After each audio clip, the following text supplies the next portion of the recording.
Our infrastructure is aging, if not inoperational. The 2018 and 2019 recommendations are saying that our submarines should be replaced. They are over 30 years old and do not function in Arctic waters. They are not operational under the Arctic ice. Canadian Arctic defense is in dire straits and in serious need of reinvestment.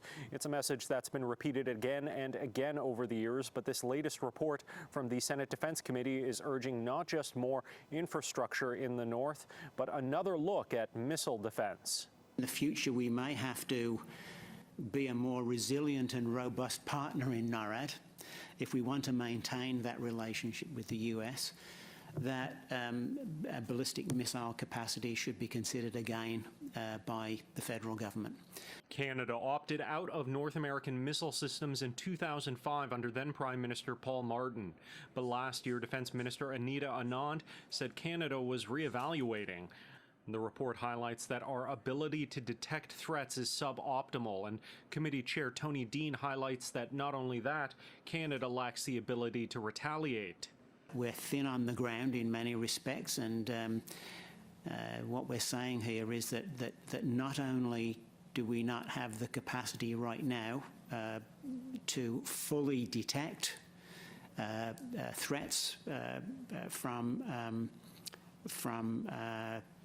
other countries, we would not necessarily have the capacity to respond to those threats militarily.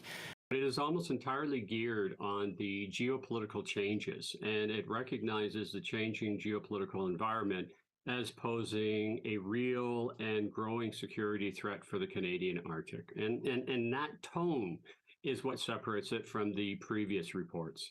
Robert Hubert at the University of Calgary says this report represents the culmination of a change in how Canada thinks of Arctic security. He says senators have accurately identified emergent threats from Russia and China, but still fail to fully grasp the implications of Russian military ambition. Well, it's more dangerous for Europeans than it is for us. That Russia poses a more direct and existential threat to them than they do for us. And that totally sidesteps the issue that as a NATO ally, it doesn't really matter. If Russia threatens our northern allies in the northern European environment, it threatens us. In Ottawa, Xiaoli Li, City News.